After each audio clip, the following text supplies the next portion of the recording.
Hi everyone and welcome to a new episode of Few Minutes with Harvey.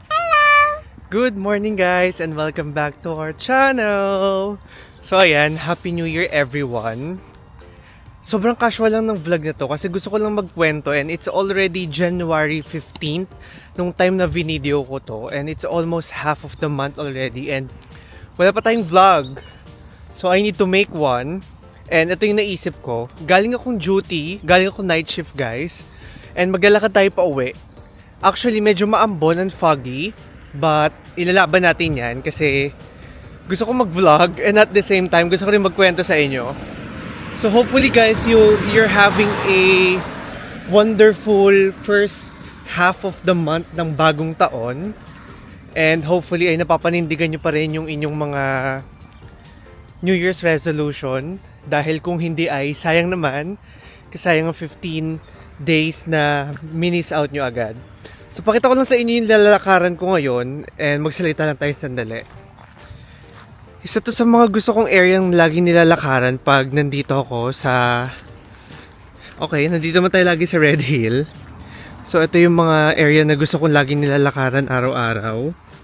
Pero... hindi ako lagi guys nagbabas ha. Hindi ako lagi naglalakad guys. Lagi lang akong nagbabas and hindi ko talaga planong magbiyahe ng ganito or maglakad lang ng ganito katagal kasi I feel like sobrang ma-stress lang ako if ever.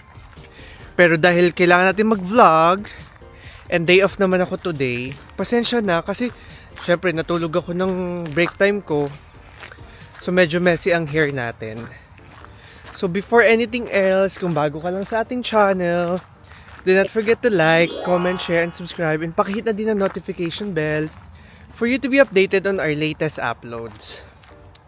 So from time to time, ikakat ko to habang hinihingal ako. Kasi hindi naman natin kaya maglakad all throughout ng Red Hill na nagsasalita. Pero maglalakad talaga ako pa uwi. Makatipid din tayo ng 3 pounds guys. So life update lang if gusto nyo lang malaman naman. Nakaka-conscious ako baka kasi Pilipino yung mga naglalakad sa likuran ko pero buti lang hindi. So life update, wala pa po akong gala. 15 days na po akong sub-sub sa trabaho since January 1st. I've been working extra shifts kasi kailangan ko makapag-ipon dahil ayan, I will inform you guys na meron na tayong book na flight and 5 na siya. 5 na siya agad guys, yes, 5. So you will be indulged with more travels this year. I am claiming all the positive energies only and I let the negativities go out of my way. And kung mapapansin nyo, alam nyo, when I enter 2025, I feel like I'm more renewed by the fact na I don't chase anybody anymore. Gets nyo yun? Like parang mas focus ako on myself and on the things that I can control. Pero yung mga things na hindi ko makontrol, hindi ko siya pinaproblema. Kasi you know, as a Leo, I'm very perfectionist. Gusto ko lahat all according to my plan. Pero alam naman natin na it will not go that way. Kaya I tried to accept this year na yung mga bagay lang na kaya mong kontrolin, yun lang yung makakontrol mo. And yun lang yung bibigyan mo ng pansin maigi kasi at the end of the day, ikaw lang din yung kawawa if ever na i-push mo siya, 'di ba? So yun, hopefully kayo din by this year, by this 2025, you tend to focus more on yourself, tend to focus on things that you can control, and just enjoy life, you know? Kasi, sabi nga nila, 'di ba? There are things that you've been praying for na nakuha mo na ngayon. And then, suddenly, when those prayers, answered prayers, becomes your reality and becomes your norm, it tends to fade yung excitement. Like parang, grabe na-struck ako nun. Kasi before, I was just praying to be here in UK. And now that I am here in UK, experiencing struggling in every part of life, nakalimutan ko na pinag-pray ko pala to before. So yun, now I renewed na parang I need to be thankful for, but of course, you have to hope for the best. Kasi alam mo naman na they're altering something eh. If you guys are wondering, medyo malaki ang problema ng NHS ngayon or ng ospital, not just in my hospital, but for the whole government hospital ng buong UK. So sa mga aspiring nurses natin dyan, all I can say is ang pagod natin, same lang sa Pilipinas. Ganun na po ka-congested din dito. Pinagkaiba lang is na-stress kami ng may fog, na-stress kami sa UK, na-stress kami ng mas malaki kaunti ang sahod. Pero in terms of cost of living, I will be discussing it next time. I'll be doing more vlogs kapag hindi tayo travel. I'll be doing more vlogs pertaining sa cost of living, ganyan, experiences dito. But hindi ko kayo guys isasama sa hindi ko kayo isasama sa mismong ospital kasi I will never do vlog doon. Ayoko magkaroon ng issue sa ospital. So yan, ikat ko muna. And then, hihinga-hinga lang ako kasi uphill tong nilalakaran natin. Pakita ko sa inyo.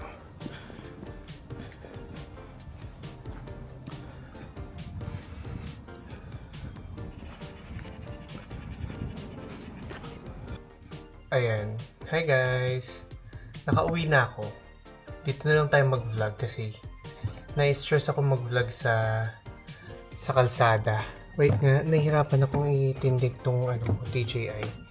Tayo na lang natin siya dito at umasa tayong hindi siya malaglag. Ayan. At least naka-face track siya.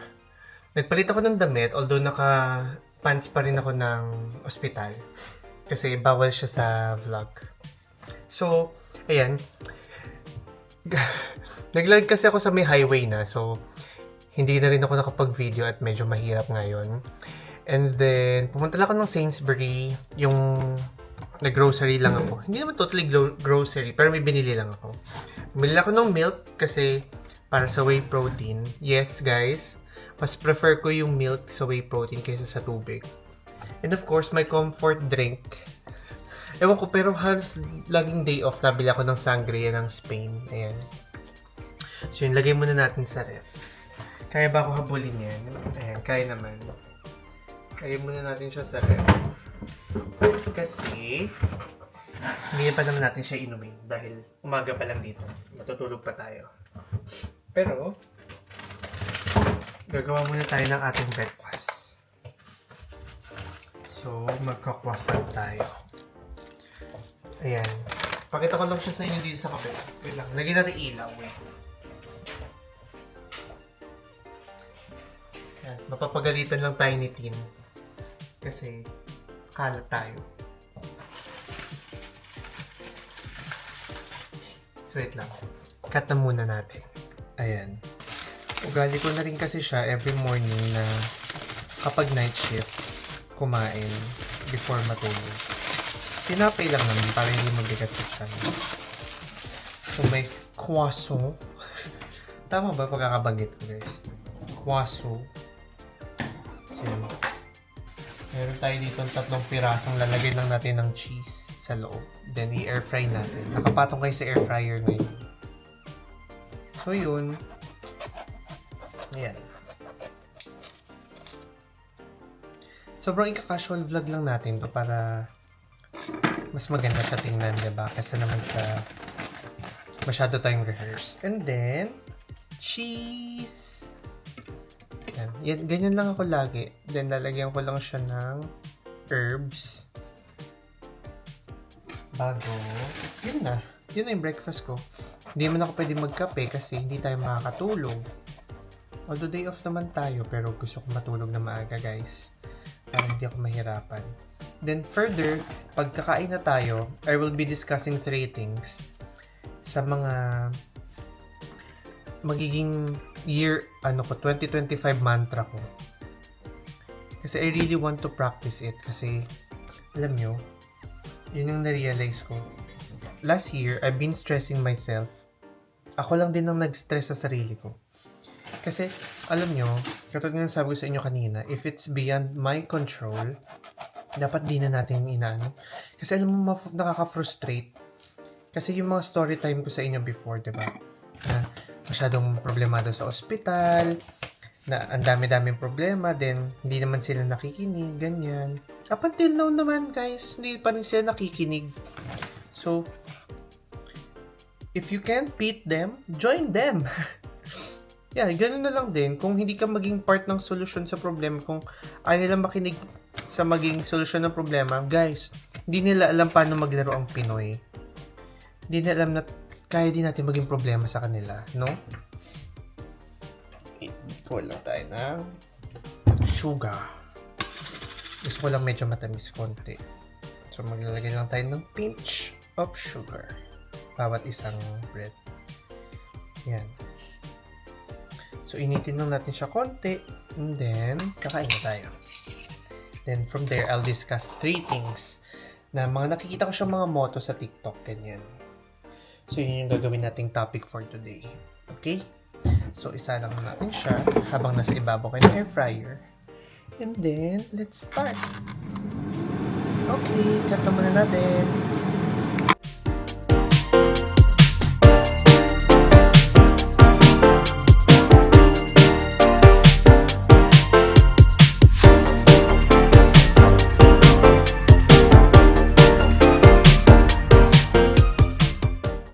Breakfast time! So, ready na yung breakfast natin. Nagtimpla na lang ako ng hot chocolate. Pero hindi na ako naglagay ng asukal para makatulog tayo. Pakita ko siya sa inyo. So, this is my food. Yan. And then, may hot chocolate tayo. Pagpasensyahan nyo na yung background kasi ang dami naming sapatos talaga, guys. Okay, bago pa to humaba, di ba sobrang casual lang, para lang tayong magkatropang nagkukwentuhan, which is yun yung gusto kong i-portray talaga sa vlog na to. And if ever you like it, guys, let me know para mas makapaggawa pa tayo ng mga ganitong vlogs. Which is pabor sa akin kasi nakaupo lang ako, ganyan. Ito yung first topic na gusto ko ibigay ng focus. Actually, ito lang, make it 2 na lang kasi feeling ko mahaba na yung vlog. So, may nakita ko sa TikTok na parang nakalagay, small steps is okay. Ay, gising ka na? Dito ulit tayo nakapagtuloy, wait lang. May training ka ba ngayon? Wala, bukas. Bukas pa. Busy ako kanina, ha? Oo, nasa akin si basta wait lang, nagbablog pala ako. Anyway, sabi nga dito guys, going back. No, basta sinasama sa bahay. Small steps is okay. Don't be too harsh on yourself. There's nothing to prove just to fit in. Being well and alive is already an achievement. Yeah. Isa yung sa mga na-realize ko ngayon, kasi di ba sabi ko sa inyo, sad ako last time. Kasi hindi na ako na shortlist sa promotion, ganyan. Kasi nga, dahil may backing system. Pero alam nyo, ako kasi harsh ako may sa sarili ko. Overachiever kasi talaga ako. Then doon ko lang na-realize na parang blessing rin din pala na okay na rin hindi. Kasi at the same time, ang focus ko lang doon lang sa mga pasyente ko. And then after that, I'll go home. I have the chance to travel, which is yun naman yung goal talaga natin, gumala ng gumala. So, diba, parang win-win situation siya. Parang katulad nyo. Kasi there are things na parang hindi rin talaga agad ma-achieve eh. So, we have to wait. Ganyan. Or, may mga nakakausap akong friends ko na parang, naiinggit ako kasi ganyan, nandito ka na, nandiyan ka na. Pero, hindi na alam baliktad. Pero sabi ko din sa kanila na, ako, inggit din ako kasi kayo nasa Pilipinas kayo. Kasi, nakakapag-enjoy kayo dyan. Although, iba-iba naman tayo, di ba? Parang katulad sabi ko, yung prayer mo, na gusto mo mangyari, na yun nangyayari sa akin, prayer ko naman, kung ano yung nangyayari sa'yo dyan. Parang, prayer mo na makapag-ibang bansa ka, which is for greener pasture nga. Pero ako din naman, on my end, I'm happy that I'm here, but at the same time, I miss home, na parang, sana ako din nasa Pilipinas, sana ako din nakakapag-enjoy ganyan, di ba? So yun, parang, katulad nung sabi nung quote, papakita ko naman yun dyan, nag-pop up na yan for sure. Parang sabi lang nila, let things happen. Kasi di ba, sabi nga doon, yung laging pinipare ng kanta ni Dionela na Marilat. Kung kaloob ng langit, kahit hindi ipilit, basta something like that. Kanina sa ulado ko mangyayari kahit hindi mo ipilit. Na kung kaloob ng langit, mangyayari kahit hindi mo ipilit. Yeah, totoo yun. Kasi at the end of the day, plan naman yan ni Lord kung ano yung mangyari sa'yo, di ba? And lastly, ito. A gentle reminder that life may be draining sometimes, but don't forget to take care of yourself too. I hope you are proud of yourself for making this far. Yeah, katulad ng sabi ko sa kanina habang naglalakad pa tayo, before pa tayo pawisan ng maigi. At mahiya mag-vlog kasi naglalakad tayo sa highway. Baga parang masyado natin dinidrain yung sarili natin on things na like pinipilit nating abutin on the fast track. Kaya katulad ito sabi ko sa inyo ngayon, I will be going with the flow this 2025. But at the same time, I'm forcing myself to achieve my goal. Pero, I won't force myself na ma-stress and i-control yung bagay na hindi ko i-control. Yun yung main ko dito, na parang I don't wanna control things or I don't wanna think of things that I can't control anymore. Kasi kahit anong gawin ko, hindi ko naman yan mabibigyan ng focus Kahit anong pilit ko, 'di ba? Hindi naman yun yung kaloob. So, wala tayong magagawa. Kaya ikaw, chill ka lang go with 2025. Pero guys, advice ko sa inyo, if you have the chance to travel. Kasi, yes, aminin natin na we have responsibilities. I mean, not everyone is as privileged as someone. Katulad ko. Although, nagbibigay ako ng pang-tuition ng kapatid ko and nag-aabot ako kay mami, hindi man ako obligado every month. Not unlike those breadwinners na sila talaga yung buong buhay. Pero, if you have the chance, guys, or if you have the resources, travel the world. Kasi, it's a reward for yourself It's not that you're in a box containing yourself up until malaman mo na lang na nalipasan ka na ng panahon. Guys, there's so many places to visit. There's so many corners that you need to explore. And I can say that traveling makes me very at peace.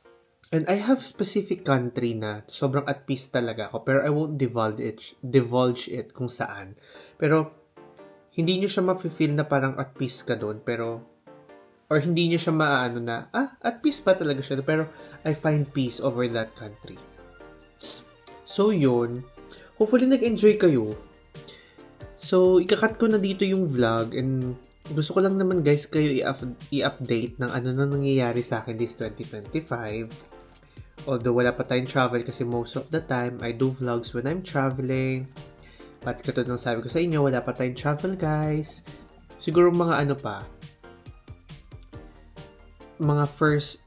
mga last month ng first quarter. Ganyan. Doon pa tayo alis. So far, ipon muna, enjoy, ganyan. Relax lang muna dito sa bahay kahit medyo gloomy weather today. So yun, sana nag-enjoy kayo. Sana may tunan kayo sa akin. Bukod sa sinabi ko mag-travel kayo, para may kasama ako sa bisyo kong ito. So kung gusto nyo pa yung mga ganitong vlogs guys, don't forget to comment it down. For sure, umabot na to ng mga 20 minutes. Ayan, gusto ko lang talaga magkwento para ma-update naman kayo kung ano nangyari sa akin dito, di ba? Anyway, thank you and see you again sa ating next vlog. Bye-bye! Mwah!